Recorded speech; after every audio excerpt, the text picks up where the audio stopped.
Hello, everybody. Welcome to Thursday Morning Torah. This morning we are in Baha'alotcha, which is the third parsha of the book of Numbers. And I'm going to refer back now to the name of the book of Numbers because the theme of today is talking in a certain way. So first of all, the reason I said I'm referring back to the name of the book of Numbers is because, as you may know, the Hebrew name of Numbers is Bamidbar, which means in the wilderness. But if you listen to that word, Bamidbar, it sounds like it comes from the same root as dibur, which means speech. So in the wilderness and speech are the sort of themes that you could say pervade the book, but in particular, I'm going to say are relevant to Baha'alotcha in particular. And let's start with the most common discussion about speech, and that is bad speech. So you have in Baha'alotcha this unsurprising, surprising passage where Aaron and Miriam complain about Moses' wife. They are, it's in chapter 12, it says, when they were in Chatzerot, Miriam and Aaron spoke out against Moses because of the Cushite woman he had married. He married a Cushite woman. Now, we don't know exactly what the complaint is. It could be that she was foreign, she wasn't an Israelite. It could be that she had a different shade of skin from them, because obviously Middle Easterners are dark, but maybe someone from Cush is Ethiopian and is even darker. Not impossible, but we don't know. But we know the underlying cause, because the very next sentence is, they said, has the Lord spoken only through Moses? Hasn't he spoken through us as well? Which sounds like, Mom always liked you better, except in this case, Mom is God. So for those of you who remember the Smothers Brothers, you will get the reference. The notion, however, that Aaron and Miriam gossip about Moses because they're really jealous of the favoritism that God has shown to Moses reminds us that gossip is almost always a function of speaking about people who are either on your social level or above your social level. That is, if you watch something like Upstairs, Downstairs, the aristocrats don't gossip about the servants, but the servants gossip about the aristocrats, or Downton Abbey or any of those kinds of shows. And that's because gossip is intricately connected to social status. Why do we gossip about people? To diminish them and to elevate ourselves. You gossip because, after all, that shows that you're in the know, or that this person that everybody thinks is so great is not so great. And so Aaron and Miriam do this about Moses, and part of the point of all this is that Miriam sins by gossiping about Moses. Moses cures her by praying for Miriam. And without, at the moment, going into the obvious difference in character displayed by that incident, one of the things that is striking is that that which is caused by words is cured by words. The same gossip that the same words that Miriam uses and Aaron uses to gossip about Moses, Moses uses, although different words, but still the same mechanism, to cure Miriam. And by the way, his prayer is very, very short. El na rafana Allah. 5 words, which is much less than most prayers, as you know, those of you who join us on Shabbat morning, which tells you that your prayer can be short and still be effective. But Jews have a tendency to talk more rather than less. However, in addition to that recognition of the ubiquity of words in both hurting and healing, there is also the dibur of the people who complain in the desert. They complain that they don't have meat. And the question again is, why? Why did Moses and Aaron gossip about Moses? Why did the people complain they don't have meat? Now, the reason this question takes on any valence and has any punch or force is that, according to the rabbis, the manna would taste like whatever you wanted. And therefore, presumably, it could taste like a steak or like a turkey, so why do you need meat? There is no definitive answer to this, but Yonatan Eibeshitz, who is a late, after medieval ages, 16th, 17th century rabbi, who got involved in his own controversy, but that's a separate issue about Sabbatianism and whether he was a believer in the false Messiah Shabtai Tzvi. Long story in Jewish history, and those of you who are interested can easily find out about it. Either Google Eibeshitz, or if the spelling is too hard, just Google Jacob Emden, E-M-D-E-N, and you will find out all about it. Eibeshitz makes the acute observation that the reason is that everyone got manna, and therefore there was no special status to be had in getting manna. There was only special status to be had in having meat. So people wanted meat because they wanted status, not because they wanted the taste. Now, that may not be the pshat, that may not be the obvious meaning of the text, but it does go back to this notion that in very profound ways, language is about social status and about how you establish yourself as more or less important, and about how satisfying it can be to complain. And that is kind of an interesting psychological phenomenon, which we're all aware of, and that is that somehow complaining makes you feel better. And if you don't think it does, then why do you do it? There's some mechanism of complaint. Why do we admire people who don't complain?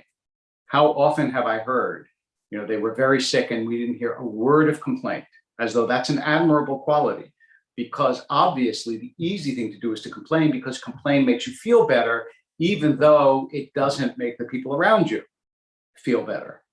And so to restrain yourself from complaining is considered to be an admirable quality, but again, returns us to the question of dibur, the question of speech. So you have the people complaining, you have Aaron and Miriam gossiping, you have Moses praying, you have the inverted nuns with the words that we say as we take out the Torah in synagogue. We have all these different kinds of speech, and then in some ways it culminates, although I'm not going in order, but in some ways it culminates with Eldad and Maydah. So Eldad and Maydah are two of the elders who start prophesying in the camp. And we don't know what their prophecy was about. The rabbis speculate that it was about the end of times, about Gog and Magog. Gog and Magog are that's the war of the end times in Armageddon that will bring on the Messiah in one scenario anyway. But we don't know what Eldad and Maydah, at least in the Torah, it doesn't say explicitly what they were prophesying about, but they're prophesying in the camp. Joshua comes running into Moses and says, Eldad and Maydah are prophesying in the camp. They shouldn't be doing that. You're the prophet. We got to stop this. At which point, Moses says something really interesting. He says, Are they prophesying in the camp? I wish all of the Lord's people were prophets. Not that they were all prophesying, but that they were all prophets, which is the exact opposite of a special social status. What Moses is saying is, I wish they were all in the same position that I am, which is, again, a remarkable thing. It's like a president saying, I wish everybody were president. And if a president ever said that, you wouldn't believe them, right? Because they don't wish that. Because the whole point about being president, not the whole point, but a big point about being president is you get to be president and other people don't, right? But Moses doesn't feel that way. Moses uses, again, his speech to try to suggest the elevation of the nation as opposed to what Aaron and Miriam do, as opposed to what the people do, as opposed to what Joshua does, because Joshua is jealous for Moses' status, and Moses says, my status is not the issue. My status doesn't really matter. There are more important things than the fact that I'm the prophet and other people aren't the prophet. And all of this taken together makes me reflect on the many different ways in which we both can and should use words and the way in which the Torah depicts it. Now, remember that the point of the Torah in part is that the world is created with words, that God says, let there be light and there's light. And that the Torah itself is a revelation of words. Right? What does God reveal? God reveals words.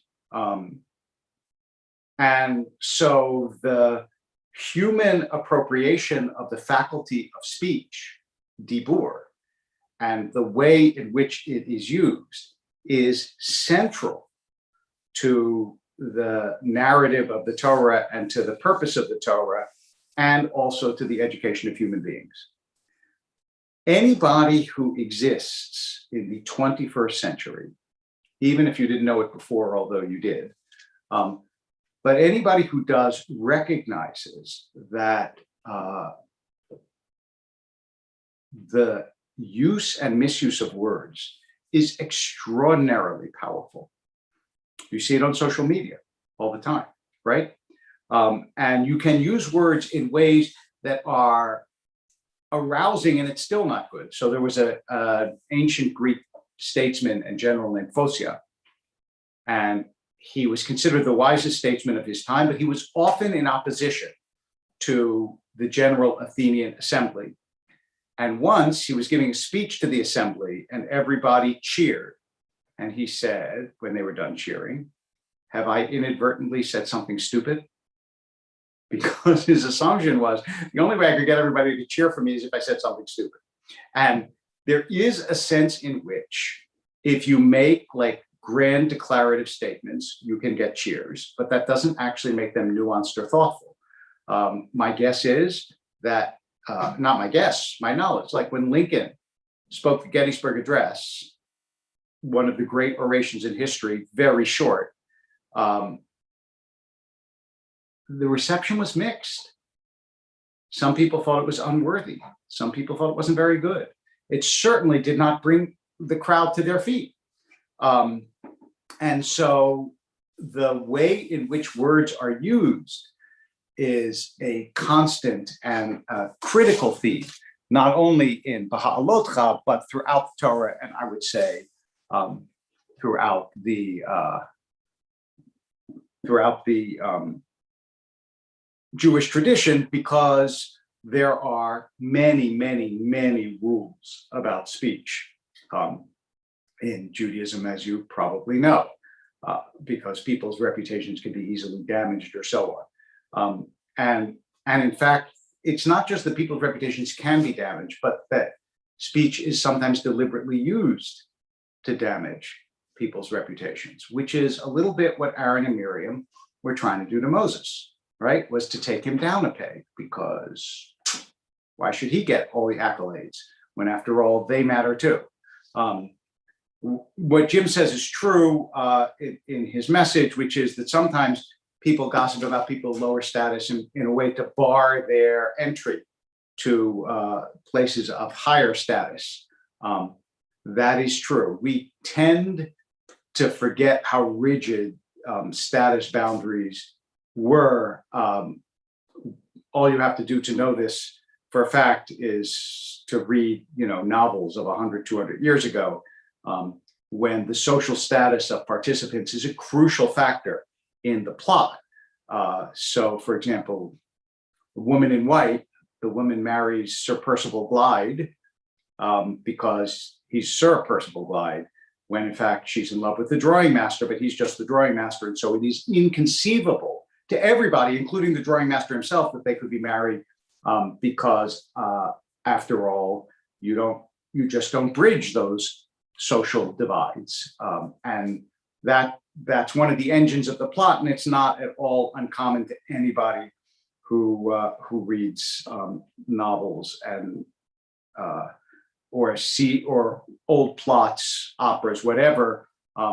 Social class is a critical difference. We don't see it as much now, although it still exists very much. We just don't see it as much because in theory, America is supposed to be, if not a classless society, a society in which class is not set, and you can enter different classes very quickly. And unlike other countries where nouveau riche is a term of derogation, where they just made their money in their own generation, here that's considered praiseworthy. So that you have other societies that are still much more class bound than America is. But gossip is one of the ways that those classes are reinforced. Maybe what Guy says might be true. When Moses said he wishes everyone was a prophet, he didn't mean everyone should be a leader, that God spoke through everyone instead of everybody parroting nonsense. It's, I suppose, possible, although, sorry, just dropped something. It is possible, although I must say, I want to give Moses the credit of thinking that he wished everybody was a leader, in part because, in fairness to Moses's problems with being the leader of Israel, he really does not enjoy the position. Nobody thinks Moses is having fun being leader of Israel.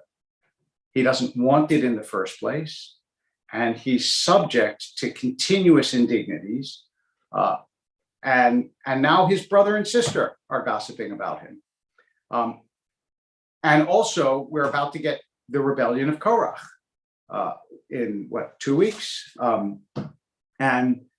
that's going to be a full-scale rebellion against him, which, even though God puts down the rebellion, you have to feel like Moses must look at this and think, really, I had to go through all this so that X% of the people would hate me and rebel against me? I mean, what's the point? It's not like he gets Air Force One, right? He's got to go through the same desert as everybody else. He's got to walk through the same sands as all of Israel. There are no perks other than seeing God face to face. But apart from that, there are no perks to being Moses, right? There's only burden and work, and ultimately, as we know, frustration because he doesn't get to go into the land anyway. So that's a hard thing, and especially these days when we are thinking about what it means to have the land of Israel, and that's such a powerful and continuous struggle with Jews and with the world. You have to believe that it must have been very difficult for Moses to sustain this. So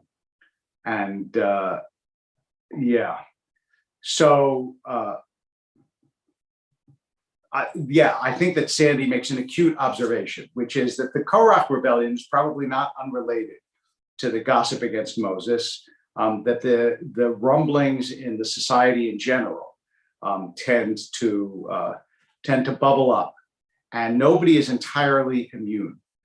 And we've seen this again and again. There's almost a tipping point in gossip. When somebody goes from, like, there's a rumor about them or whatever. And in fact, okay, I don't know if this is true, but having just looked at, I feel like this is happening in some ways to Bill Gates. There was the divorce, and then there were rumors about him and various whatever. And then this morning in the New York Times, there's a long article about the conduct of the guy Larson, who has invested his money, and that there are all sorts of complaints against him. And it feels as though, not that there's an organized campaign, but it feels as though there's a snowball effect to reputational decline. And it can be reversed sometimes, although it's very difficult.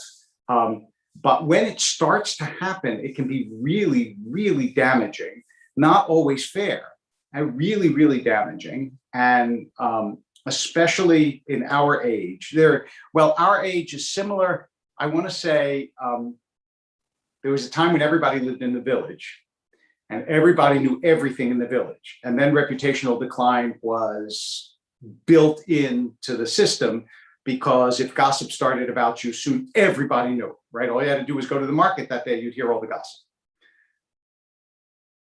When you have big cities, you can disappear. And there was a long period in human history, I'm making this up, but I think it's true. There was a long period in human history when if there was gossip about you, you could just move to somewhere else. Now, with social media, that is not possible anymore. So the window of avoiding that reputational damage has now closed. And if people gossip about you in Los Angeles and you decide to move to Australia, where nobody knows you, Twitter and Facebook and Instagram and God knows what else can follow you there in seconds. So it really is an issue of tremendous moment that is one of those questions that people only feel the force of when it touches them. Because there's something so intrinsically enjoyable to talk about other people's reputations. And it's only when it touches them that they feel how corrosive and unrecoverable it can be. So the Torah here is alerting us to a universal human problem. And I don't know, I mean, it's not like I have the answer more than any of you do, but it is really important. And one of the ways, by the way, I think that we address this, and I will suggest this, is to avoid the temptation to group everyone together, like all Democrats, all Republicans, all Jews, all Blacks, all Latinos, all anything. One is to avoid the temptation to group everybody together and to make all Muslims, all Christians, and to make vast generalizations about all. And second, to avoid the temptation in general to make doomy negative statements about everything. The world these days is terrible. Social media has destroyed everything. All of those kinds of statements that absolve us in some ways of the responsibility of building and make destruction so much more tempting and so much easier. So that kind of speech matters and can be avoided if we're conscious of it. I'm not sure, well, I am sure. I'm pretty sure we're never going to get rid of gossip 100%, although we can perhaps modulate it a little bit. But we certainly can do better about not being global in our comments about other groups or other people. And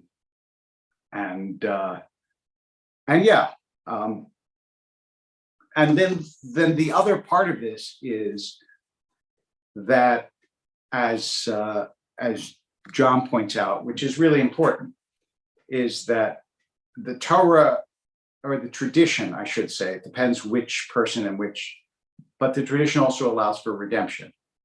And that's a very difficult thing to come by in a society where reputations can be destroyed in an instant, and rebuilding them takes a very, very, very long time.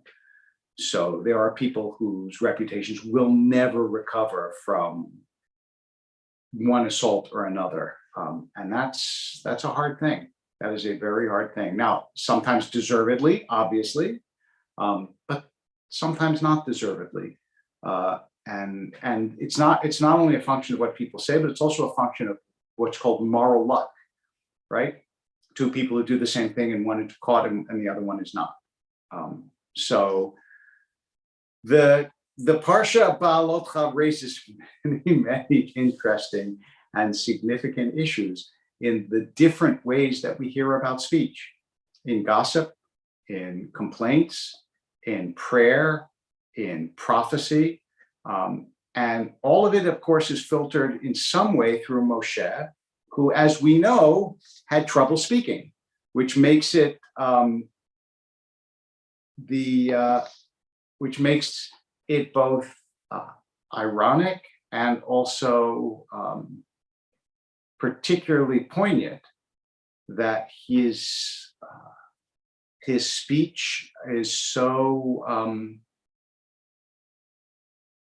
at least in this parsha, is so kind and prayerful and humble, because he knows what it is to use words, not only since he's seen their power, but because he struggled from the time he was a child with their articulation. And there you have Ba'alotcha in a nutshell. And the Haftarah, by the way, is Zechariah, who has a vision of Joshua and an angel and a lampstand of gold. The Haftarah is also quite beautiful. Next week, we read the story of the spies. And before we get to that, it seems, again, to pick up Sandy's point, it seems clear that the ground is being prepared for the spies. There's already dissension in Israel. There's already anger and unhappiness. And the